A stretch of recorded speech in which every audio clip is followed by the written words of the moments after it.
Welcome to episode 323 of the Help Me with HIPAA podcast. My name is David Sims of HIPAA for MSPs, and joining me is Donna Grindle of Carden. Good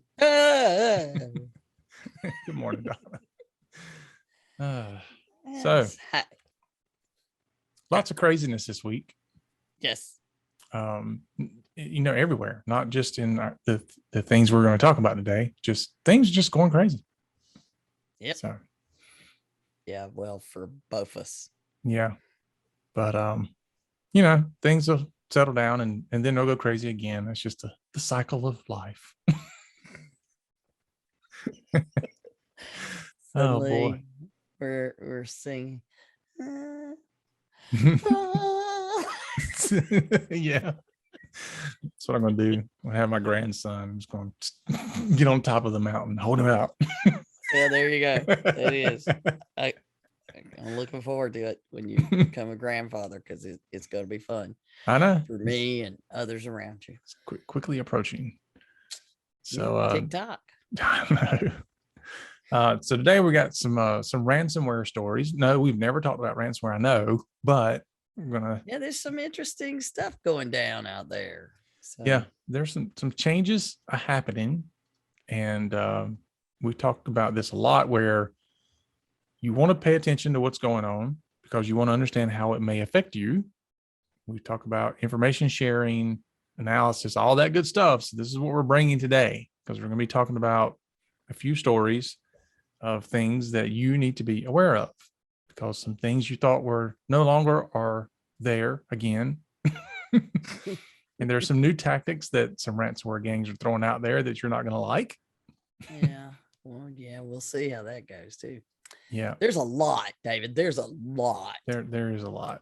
There is a lot. But as we closed out last week, as soon as we stopped recording, yes, HHS decided to throw something out there. Yeah, they were trying to get it in time for us to record about it. They just missed it. They didn't coordinate this time. So in this week's HIPAA Say what segment, going to be talking about it. Number 20. Oh, 20.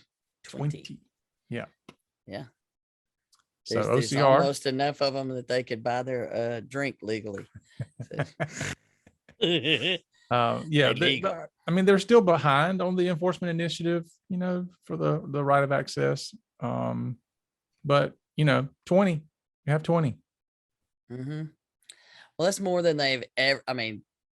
That's more than they usually do in a whole year, much less on a individual specific type of violation. That's just never been done. So it's clear that they are not turning away from this. And we've heard this from the, our OCR contacts who've told us, oh, that's still happening.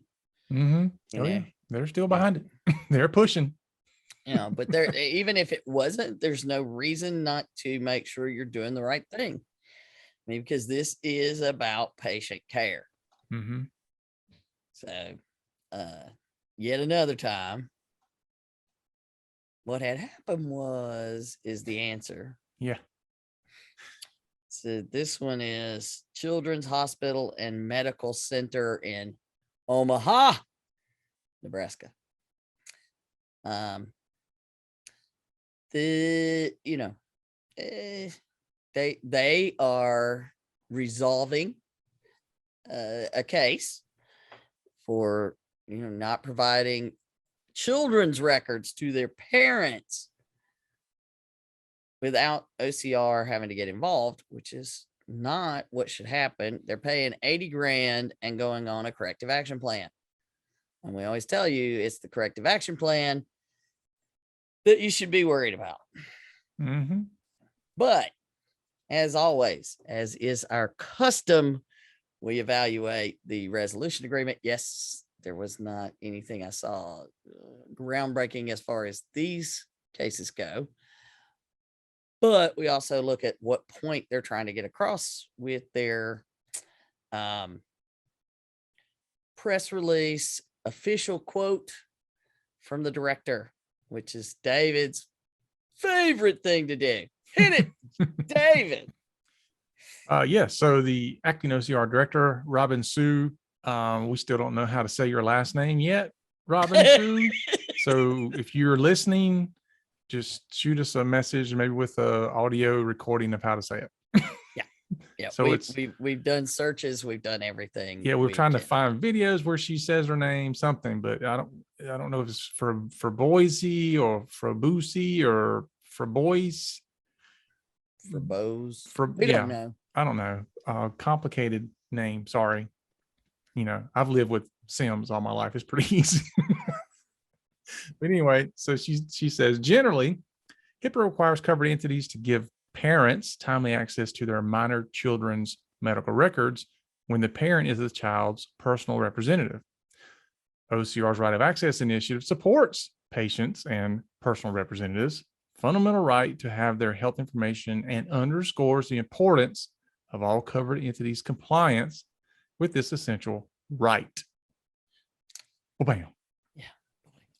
Yeah, and that when you're dealing with children, pediatrics, you want to talk about a nightmare. Mhm. It's insane on who has rights to the records, who can bring them to the doctor, who can okay procedures, who can, you sometimes have the parents are divorced and then they remarry somebody else and then they want to, they divorce them. So I've got multiple step parents, it is not easy. Mm-mm. Which is why they say when the parent is the child's personal representative, because there are so many times that people who aren't supposed to have access to the records try to get them, and they want to make sure that they're pointing out, we're not saying just willy-nilly give them away so that you're doing it in a timely manner. It should be the proper release of records and a complete record. And I think a lot of people, they're not noticing that this enforcement initiative covers the timely, like within 30 days, but within 30 days, it should be all the records. That's where a lot of people are getting messed up. Well, we gave it to them within 30 days. Yes, but you were missing 3 lab reports. We need those. We know you did them. We see that you did them. Where are they?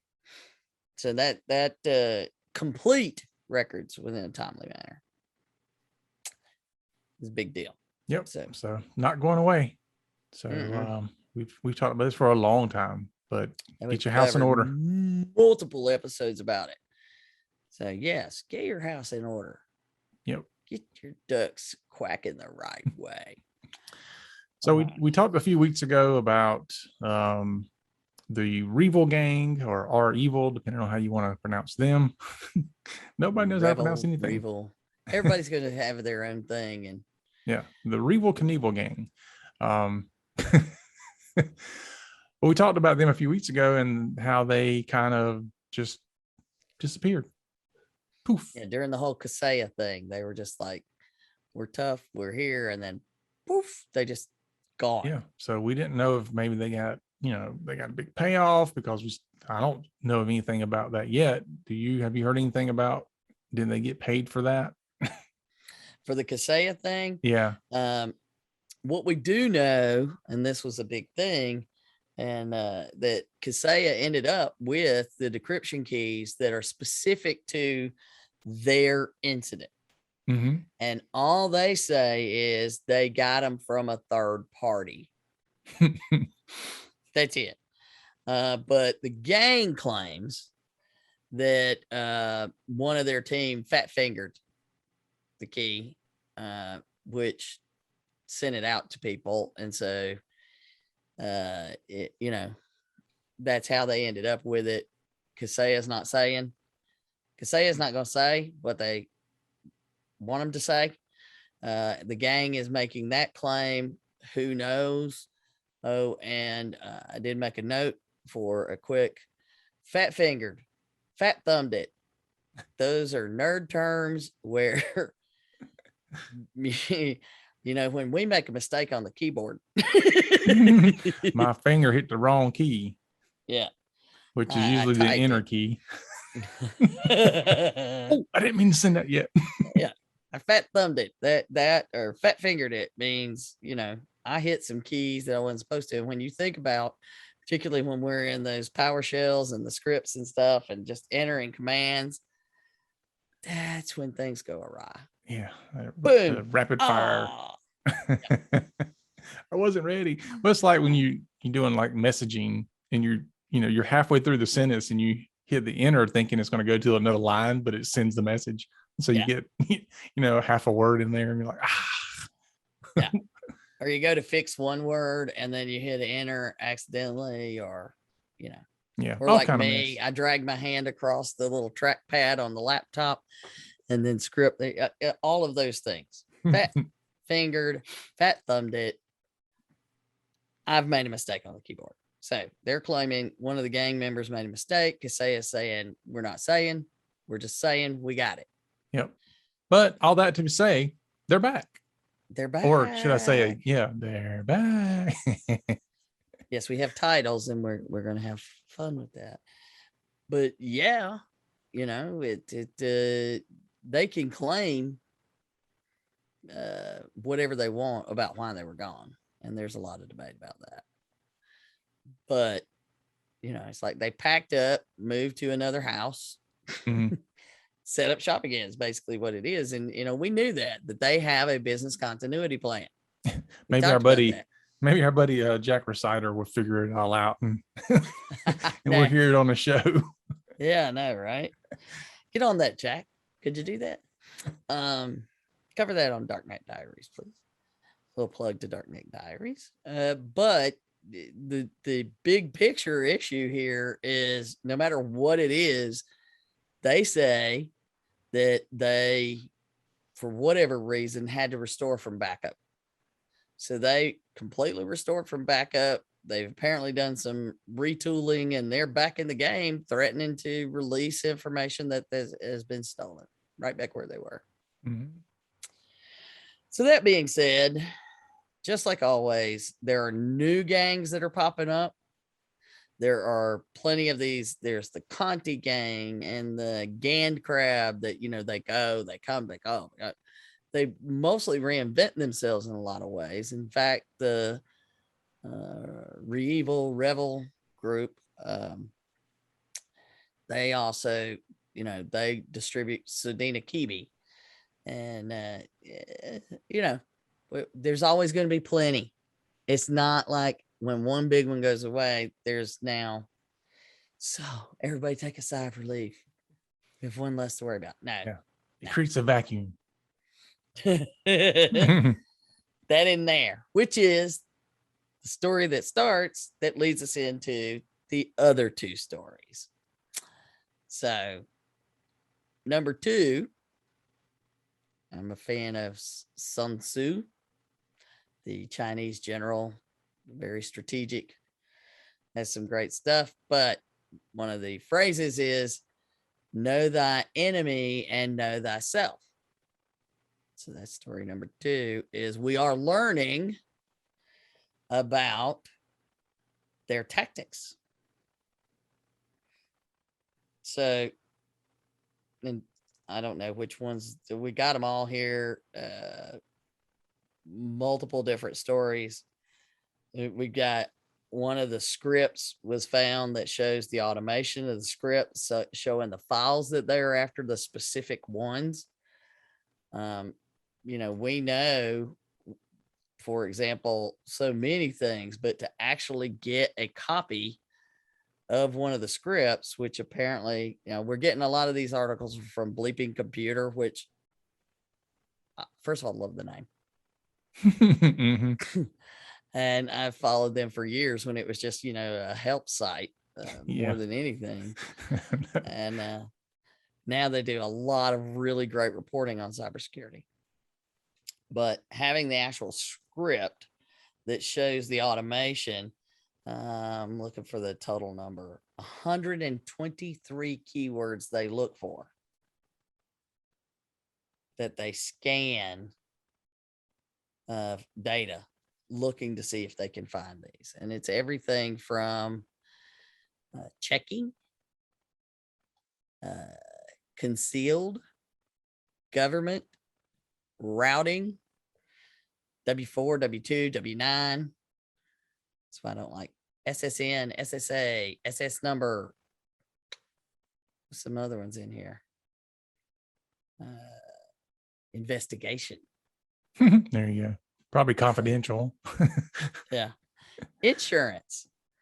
You know, we've heard him talk about Gary's team at Black Talon has talked about how they're trying to negotiate and say, well, this is too much money to pay. These people don't have the money, and they hold up a copy of what the insurance policy says.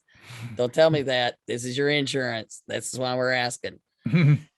So they're after a lot of these things. Passport, password, but it's 123 things. They scan all your systems looking for these words. And the training, this is from training material, teaching the affiliates how to use. This is your training class on. And it tells them do an immediate search for this list of data when you gain control of a Windows domain controller. And I mean, it's like, bam. Let's see. What do you think is the most, well, you can see what they're after based on what you see there. Yeah. So we'll have a link in the show notes, but take a look at that. But I mean, you're certainly not going to change all the terminology. No, you can't do that. You know, here's the 123 words we can't use in our business. Yeah. Good luck with that. See, but you need to be aware that's what they're going to do right away. So you need to protect it. And then another article discusses what the gangs consider a perfect victim. At least they know who their target market is. Because they do call them customers, don't they? Yeah, they do. And we talked before about how, you know, this has now become like a business that this group only focuses on getting email addresses and then they sell them.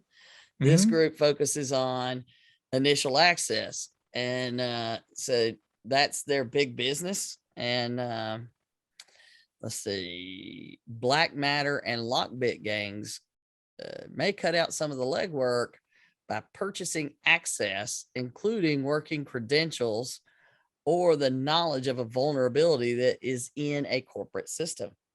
Yeah. So I can just have the access, not do anything with it. I just have the access where I know the vulnerability and I can just sell that. Yeah. So they're showing how that's what they're doing. Now, then they do mention that some of them, you know, they're honest criminals. Of course they are. And they're good mostly folk. Yeah. So they will, some of them turn down. I think there's somewhere I read 50% of them will turn down certain sectors, particularly healthcare, education, some of them governments, nonprofits, whatever. But that's only 50%. Yeah. So if they don't buy, this is your glass half empty, half full debate. Yeah. You can either say, wow, this is great, only 50% will attack us, or you can say this is terrible because at least 50% will attack us. Yeah. So don't feel good that you're only going to get 50%. And I did find it interesting that the top access they're trying to buy and this RDP. The way I see it is if you got 50% of the attackers will attack and 50% of the victims aren't doing anything, that's 100% chance something's going to happen. There you go, twisting somebody's brain around right in the middle of the podcast. But anyway, your VPN. Yeah, they list the most wanted types of access that they're wanting to buy. RDP. Yeah. If you're exposing RDP in any way, It has to be 2FA. And really you should find another way. Yeah. But the good news is, the other way is VPN, which is the other thing they're trying to buy is VPN. And then how many times do you hear people tell us, well, we have Citrix, we have VMware, so we don't have to worry about that. You've heard it way too many times. Well, guess what? They're looking for Citrix, Palo Alto, VMware, Fortinet, and Cisco. Yep. Just so you know. That's why I use Netgear. That is a joke, folks. Don't run out and buy Netgear. Don't. That's not what he's saying. There was a big Fortinet thing that came out just last week. That it's major stuff. So yeah, no, it's the joke behind that comment is there's a prospect that I've been talking to, and I think they fall under HIPAA. We still haven't figured that out yet. I can't get them to stay on track long enough to figure this out, but they've got something they picked up at Walmart, protecting this organization that, they've got a server and, all this other stuff, but they go and buy, home hardware. Actually, I think they have a gaming router, but still it's like high speed. Yeah. Just, buy purpose-built equipment. And your purpose is not to game. It's the purpose is to run a business. You need protection. But anyway. Yeah, you don't see the military jumping in a whole bunch of cool sports cars to go into battle. We're fast. And we're furious. Fast. And we're furious. Yeah. All right. So but there are some things that have come out, and I have tried to get it worked into some of our discussions and have not been able to. And it's been almost a year. Well, it is a year since the CISA MS-ISAC ransomware guide came out. It is very good information. So there'll be a link to that. Haven't really been able to talk about that much, but it's helpful. But as you are looking for information to help educate and learn things, and we're supposed to know ourselves and know our enemy, we're telling you that so that we can tell you about this other thing, because I can't tell you about the other thing without telling you that we have that. And that's I told you that story so I could tell you this story. For those of you who are Ron White fans, you'll understand. They call me tater salad. Anyway, this past week, CISA did also send out an article about some new guides and ransomware tools or education that New Zealand government, they have a CERT group, and they sent out some stuff, and I loved the charts in there. They are so cool. You just like the fact that it looks like a diagram. Well, I'm a nerd, but it's a flow chart. Oh my gosh. I'm so excited. Somebody flow charted ransomware. She probably framed it and hung it up in the bathroom. Yeah, I've had to study it 2 or 3 times. I get really excited about it. I can't help myself. Look at the arrows. Look at them. Look at them. It's got circles and colors and everything. But they have it so that it helps you explain the initial, how it works. It's showing you how ransomware works, and it's got a section. It says, okay, there's going to be this initial access, and then they consolidate and stage, and then you have the impact of the target and the money at the end. And it lets people see there's a bunch of ways in. And then once they get in, they don't just go straight to the target. They do some work in the middle. And then it goes a step further and adds in, here are all the little things how you could stop them. So then it takes that picture and says, look at all the places you can prevent things from happening before it does. And it adds more color. Yeah, more colors. And then I got really excited. But this is something that you can use to teach with and plan and help when I'm working with business owners, boards, executives, and trying to say, right here, this pink, purple, blue dots here that stop that flow, that's what we want. That's what we're asking for. And it's a whole lot easier to have visual representation of what you're trying to do. So I see it as a great piece to use to be able to explain. We have to understand us. Where are our weaknesses? And what are our options for protecting us in these ransomware attacks? So I got really excited about it. I can't help myself. Okay, so there's those. And then getting back to understanding your enemy. They actually had apparently an interview with a representative of Lockbit ransomware. And this article takes you through a bunch of stuff and includes 9 takeaways. But in that article, there were some specific, there's some things not surprised, but there were 3 specific things that I wanted to make sure we point out that we talk about. And we love it when people point out that we were, David especially loves to be told he's right. But I don't know about you, but I picked my 3 and put them in the notes. Did you disagree with my choices? No, I concur. I concur.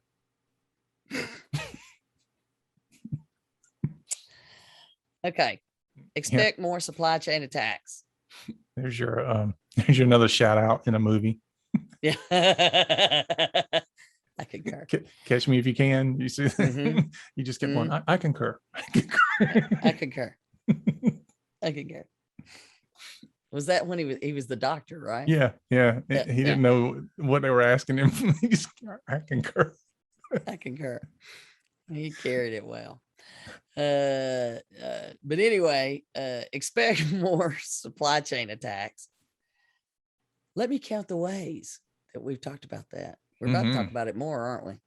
About the importance of supply chain management. Yeah, I mean, supply chain, even without the attacks, I mean, it's in shambles. Like, can you say chip manufacturing? I had a client yesterday. They were like, I need a laptop before next Wednesday. And I'm like, okay. Like a new one? Yeah, like a real laptop?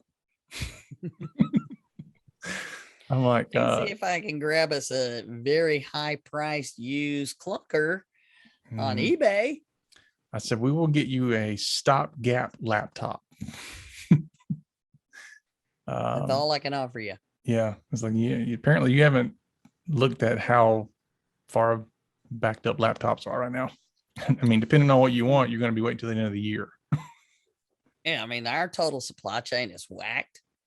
and just, I went through an article just talking about how whacked the supply chain is itself in moving products from point A to point B around the world. There's layers upon layers upon layers of problems.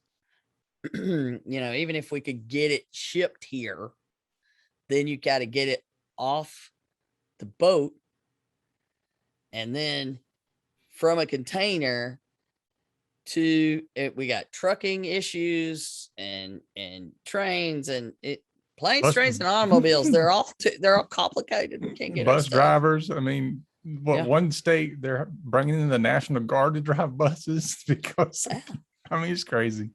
But it's like the supply chain of people is even disrupted. Like we can't get enough people to do things. Yeah, you can't get people, and that's a big problem. Is they don't have enough people driving trucks. So if your disaster recovery plan or your plan if you get hit with ransomware is to get a bunch of new equipment. Yeah. Good luck with that. Yeah. So there's that you got to worry about. But then there's also the attacks like on Kaseya and the MSPs and the software providers. They want to be able to load code that's malicious using your vendors. Mm-hmm. And they're constantly exploring those opportunities for growth. Yeah, unfortunately they are. And we'll skip. We'll get to the second one on the list is perfect segue to the next topic. But attacks are now more automated. The scripts that we just talked about, they truly are. They're getting in there and then just running these scripts that go and search for things and find things. And then here's what happens is they load the scripts, they run the scripts, and then they delete all information about what they ran. So you'll see that it ran, but you won't know what they did. And you have to dig to actually know that it ran. I mean, they have to do the forensics folks. I mean, now the ransomware folks, the criminals are doing counter forensics. It's kind of like when now the criminals know that we can use DNA that you touch something. So now they worry about all of those things. Well, that's what, the forensics, the DNA of what their tools are and what they're doing while they're in there. They're cleaning up behind themselves. So there's that. And then the third one, which is a perfect segue into the next story, which is that one when you told me that I hadn't seen that one. So I'm still a little shaken. Are you shaken or stirred? Well, both. So criminals prefer public silence. Yeah. We don't want any attention. Yeah. We don't want you talking about what you're doing. Yeah. Which some targets would prefer public silence too. Don't worry. We won't tell anybody. Yeah, there's that. So even when we're supposed to. Not going to talk about that right now. But when you said, "Hey, did you see this one?" and I'm like, well, you kind of said when you didn't see this in here at this point, you knew I hadn't seen it. Yeah, and I have to quail what I send you to say, did you see this? Because, we're following a lot of the same stuff and we would just be badgering each other back and forth all day going, yes, I saw that. Yes, I saw that. So I just wait until I don't hear you say it. And I'm like, she didn't see this. Because had she seen it, she would have mentioned it. Yes. So hit it. Yeah. Because now a ransomware gang, which it's called the Grief Ransomware. They've decided. Oh, good grief. Yeah, good grief. They've decided that it's not in your best interest as a target to have somebody help you, because these people that are doing ransomware negotiations, they're not good for your business. They don't care about you. Really good for ours, but we're going to leave that out right now. Yeah, and if you call somebody that does negotiating, they're gonna make the criminals reduce their ransom and all that. It's not good for anybody. No, they're taking advantage of you. We're not. Yeah. So to help you make a decision to not call a ransomware negotiator, we've decided that if you call a ransomware negotiator or FBI or anybody like that, we're just going to delete the encryption key so that there is no chance, no matter how much money you have, that you'll ever get your data back. Yeah. So we are taking the scorched earth approach. Should you try to contact law enforcement or a negotiating firm? So sounds kind of scary. It's like, dog it. Because what do we tell people? You get attacked with ransomware, get law enforcement involved, call the insurance company, call the hostage negotiator. And that's essentially what we're doing. I mean, they've kidnapped your stuff, Yeah. and now they're going to kill it if you call the police. Right. Which, we laugh about it, but it's kind of the same stuff you see in the movies, right? Like, I've got your son, and if you call the law enforcement, I'm going to kill him. And then all of a sudden you're like, well, what do you do? Because, and of course, in the movies, we got somebody that swoops in a ninja suit and they grab the person and they get out. So I don't know. Can somebody get in and steal your data back and get out? It doesn't quite work that way in the digital world. So, man, I don't know. I don't know what the response should be, because I think that it's somehow they're kind of shooting themselves in the foot in a few ways, because obviously if they're not getting any money, they're not going to stay around long. But it only takes a few people to make examples out of, and then everybody else is like, okay, I won't tell nobody. So I don't know. Well, well, that's that's the discussion in another article about this is, that they may make an example out of somebody and think, okay, it's worth tanking that, but we know they want money, and they don't get money if they hose it. Right? There's no reason to pay you. Right. So they're gonna negotiate. I say that you still call, and you negotiator people out there, it's up to you to be prepared to deal with that, so that you make sure that we're not the ones made an example out of. And I just want to know that you're prepared. Just say, I am not a negotiator. I am a coach. I am. Well, that I am a breach coach. That's what I am. And I do that job. But it is not some negotiation thing that I want to be participating in. So no. I'm a ransom coach. Yeah. You just hope it's not somebody you've already negotiated with, and they're like, Bob, we know. Like, shh, quiet. So, we know it's you. I told you.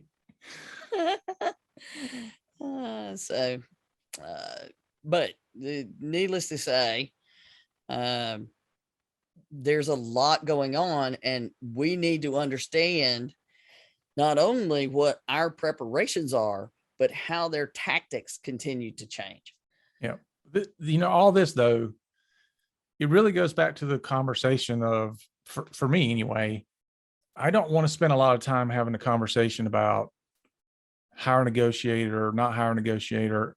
That needs to be part of the conversation, but I want to spend most of my time on how do I prevent getting to this point. I think people spend time, sometimes too late, they spend time trying to figure out how to respond to it once it happens, and they spend no time trying to prevent it from happening. That's right. So we protect, detect, then respond. Yeah. You want to call in the professionals, though, for that part. You just need to know who to call, and then worry about everything else that you got to do. Yep. But certainly, spend time on all of them, but put a lot of effort into prevention first. That's going to save you more than anything. So, well, and that's about knowing yourself, knowing their tactics, and making the right investments. That's it. Yep. So you do. Oh, wait, that would be a risk analysis and a risk management plan. Gasp. Nod to you, Krista.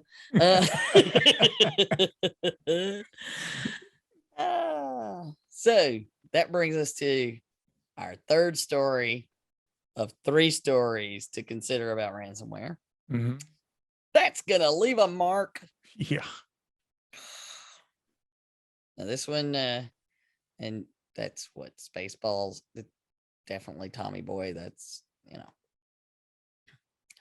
there's a whole scene in Tommy Boy that involves a deer. And anyway, that's going to leave a mark. Is the story we're going into here is an Arizona uh, Queen Creek Medical Center, aka Desert Wells Family Medicine, has made an announcement. And just reading the letter, that how painful conveying this message is. And you can see that in their letter, which is why I say that's going to leave a mark, because it will forever impact their business. Oh, yeah. So they were hit by ransomware, and they thought, well, we can restore. Nope. Their backups did not anticipate that the ransomware attackers would also encrypt the backups. So that's a big thing that you need to understand and evaluate in your backup strategy.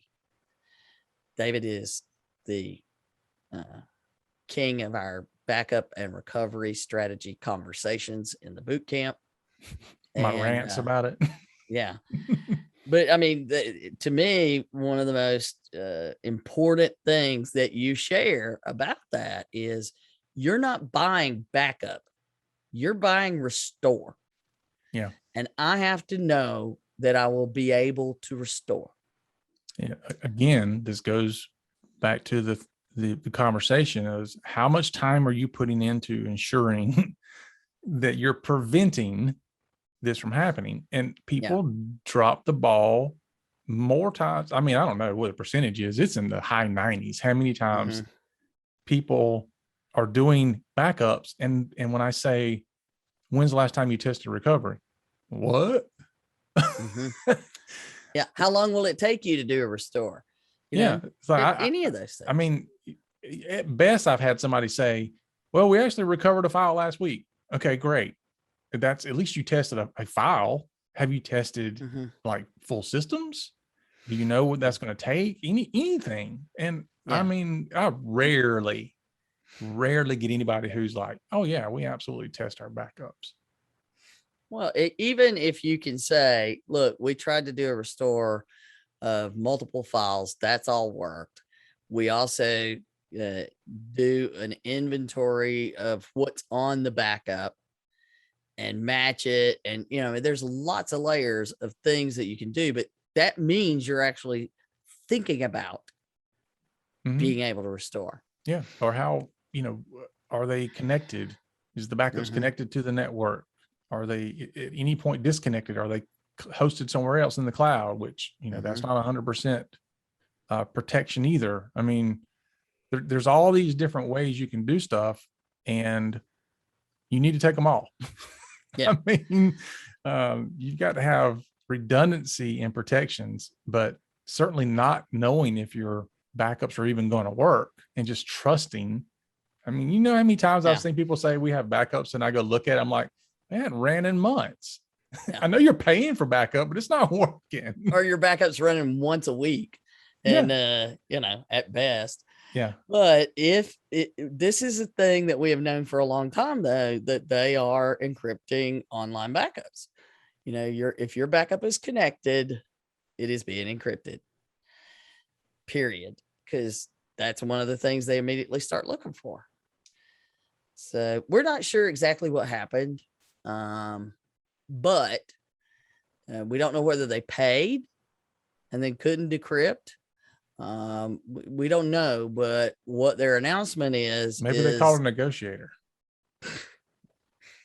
Maybe they are where we learned about this. I don't know.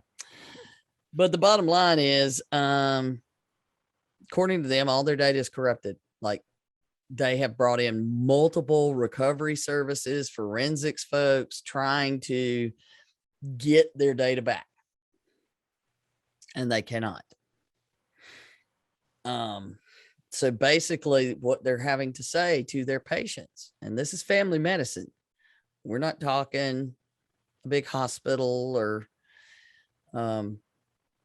their letter says, upon discovering the extent of the damage, we engaged additional forensics and recovery services as part of our exhaustive efforts to do everything we could to try and recover the data. Unfortunately, these efforts to date have been unsuccessful, and patient electronic records before May 21st, 2021 are unrecoverable.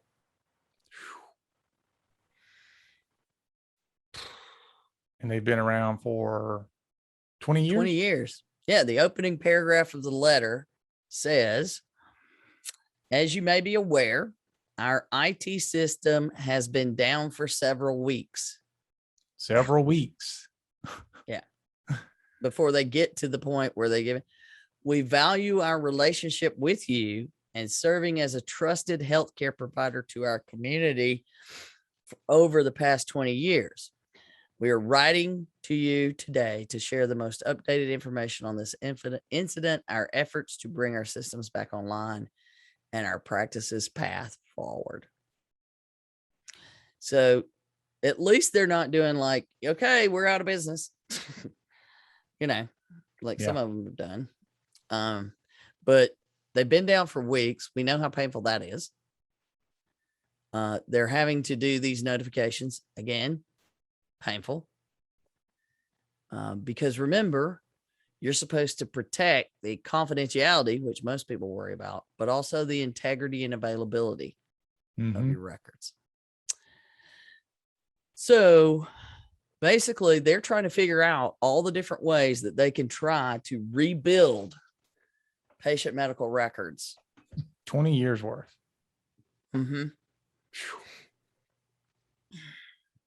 So the only good thing is they can say they've purged.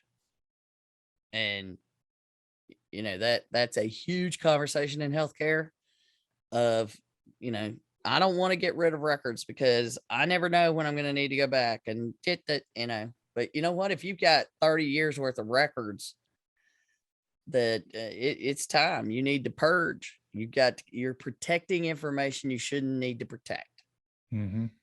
So you want to get rid of anything that you don't need to be protecting. That's just one more thing for you to worry about.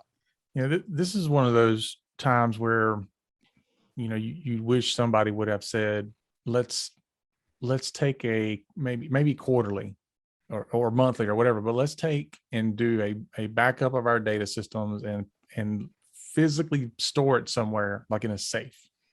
Yeah.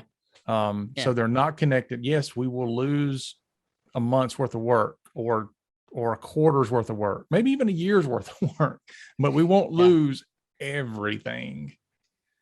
Yeah. And again, it's time consuming because we're talking having a person do things. And here in IT, we've gone a long ways to make sure we've automated backups. And now we're getting to the point where we've got to draw back a little bit and say, okay, we automate all the backups, but there is still a manual process. I think that we're going to have to bolt back onto it.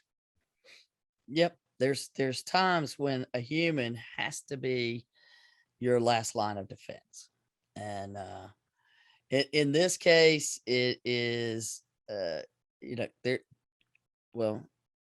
know that it's always been our plan. Like when you upgrade a server, for example, that's a perfect time. You get the snapshot of the server, you do the upgrade, and then do a full backup and put that away. Yep. Put that away because that's my worst case scenario. And obviously you want to encrypt it and stuff, but and know where you put it and not put it, anybody seen that external drive? Yeah, I know. With all the data on it. Yeah. It's like the company that took me and showed me their safe. It was in the floor. And they were near a river. Ooh. So anyway. I mean, but these are conversations that certainly you should be having with IT, internal or external. But, as I said, IT folks tend to come in because I would do it initially. I would probably say, yeah, absolutely. We handle your backups. It's all automated. You don't have to do anything.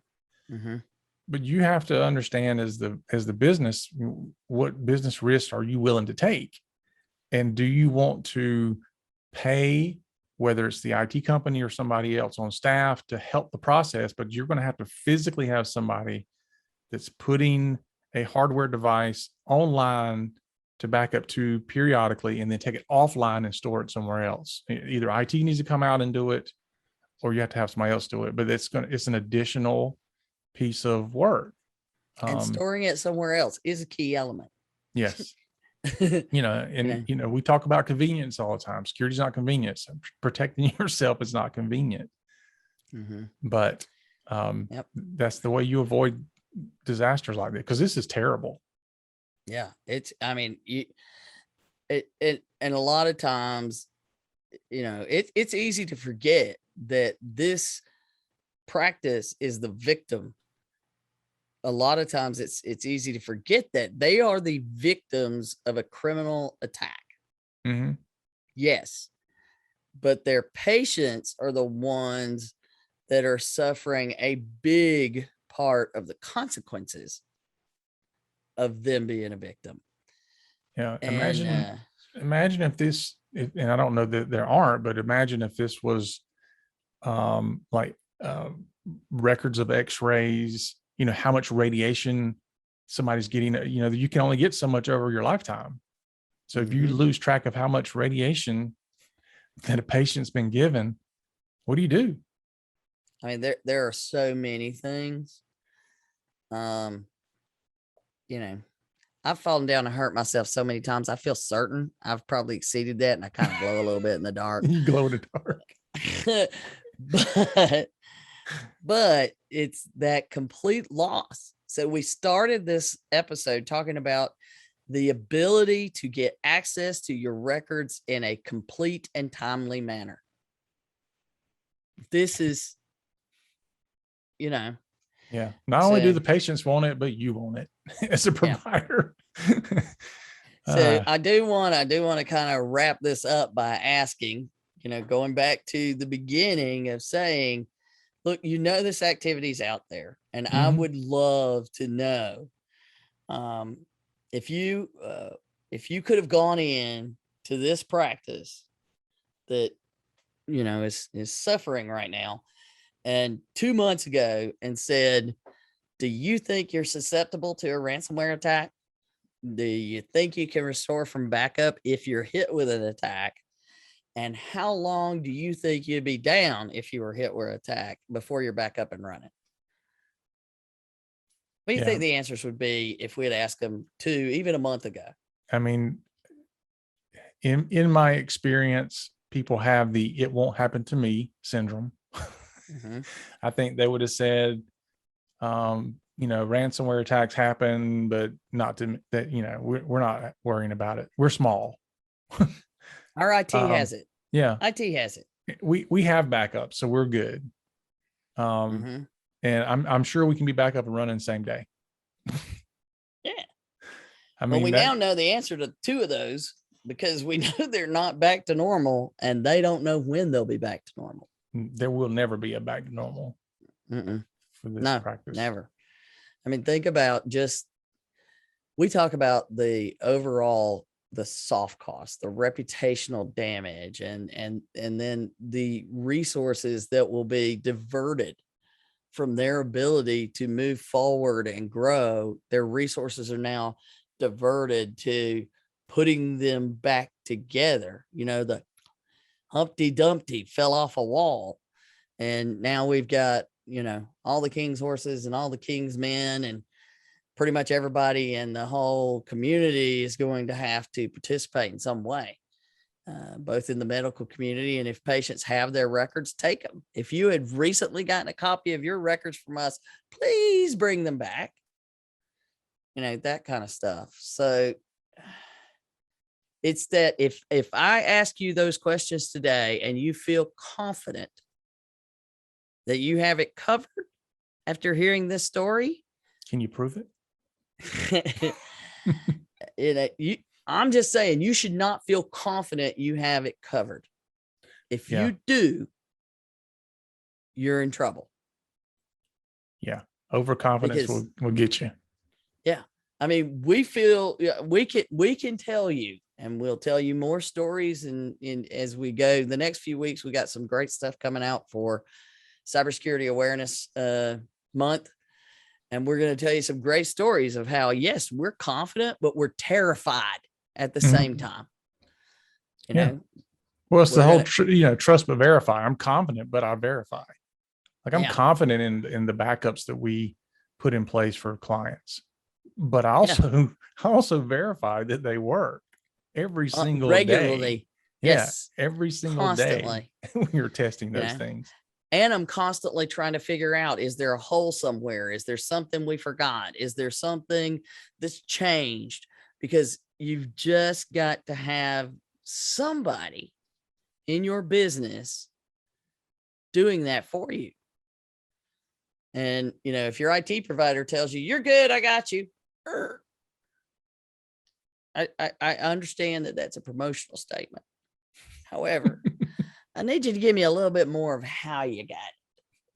Let's understand. Are you paranoid? Because that's where we all need to be. So if you feel comfortable and you have it under control, I'm sure that practice could tell you they were comfortable. They had it under control. They probably even said it when it happened, maybe. But how long after they learned of the attack do you think it was before that was the moment? Oh, sugar honey iced tea moment. Yeah. It wasn't long. It wasn't long before that confidence was gone. Yep. It's a bad place to be. Yeah. And I feel for these people. I would not in a million years wish this on anybody, because it's bad for them. It's bad for their staff, the stress it puts on everybody involved with the practice, their vendors, everybody, and the patients. So know that they're back. Know your enemy and yourself, because it's going to leave a mark. I know. Boom. There you go, brother. If you have to pick one of the two, know yourself. We can't get past that yet. People don't know themselves well enough. Yeah. Well, the I'm confident means you don't know yourself. Yeah. You know, No, I think I can be confident, but I should also be cautious. You should have a healthy level of fear. Yes. You know, it reminds me of the days I used to be a competitive martial arts tournament fighter. And I know you keep throwing out these little nuggets to people and they're like, he did what? Yeah. So I was a multi-state champion for a while, and every single time I got in the ring, I was knee knocking nervous. It was, and it got worse the higher you got in rankings because you had more to lose. And so every time, no matter how many times, I was always just so freaking nervous. Confident, yes, I was really confident that I was probably going to walk away with all my teeth. And the other guy would get the raw end of the stick. But I was nervous every single time I was nervous.